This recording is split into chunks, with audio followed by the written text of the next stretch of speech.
జనసేనకి గాజు గ్లాస్ గుర్తు సంక్షోభం అనే కంటే కూడా తెలుగుదేశం పార్టీకి గాజు గ్లాస్ గుర్తు సంక్షోభం. ఎందుకంటే తెలుగుదేశం తన గుర్తుతో పాటుగా జనసేనకు సంబంధించిన గాజు గ్లాస్ గుర్తును కూడా భారీగా ప్రొజెక్ట్ చేసుకొచ్చింది.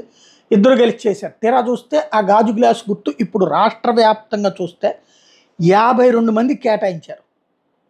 ఇందులో ఎస్పెషల్లీ తూర్పుగోదావరి జిల్లాలోని 10 మందికి, పార్లమెంటు స్థానాల్లో 6గురికి కేటాయించారు. ఇక్కడ జనసేన 2 చోట్లే పోటీ చేస్తుంది, మచిలీపట్నం, కాకినాడ. మిగతా 4 చోట్ల ఇండిపెండెంట్లకు వచ్చింది.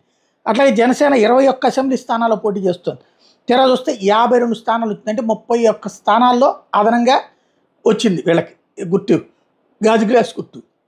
ఇప్పుడు ఈ గుర్తుని ఆపాలంటూ హైకోర్టుకు వెళ్తే హైకోర్టు ఎన్నికల సంఘాన్ని అడిగితే ఎన్నికల సంఘం దీని సమస్య 24 గంటల్లోగా పరిష్కరిస్తానంది. ఎలా పరిష్కరిస్తుంది? ఈ గుర్తు తీసేస్తుందా లేకపోతే వాళ్ళకి తప్పదని చెప్తుందా?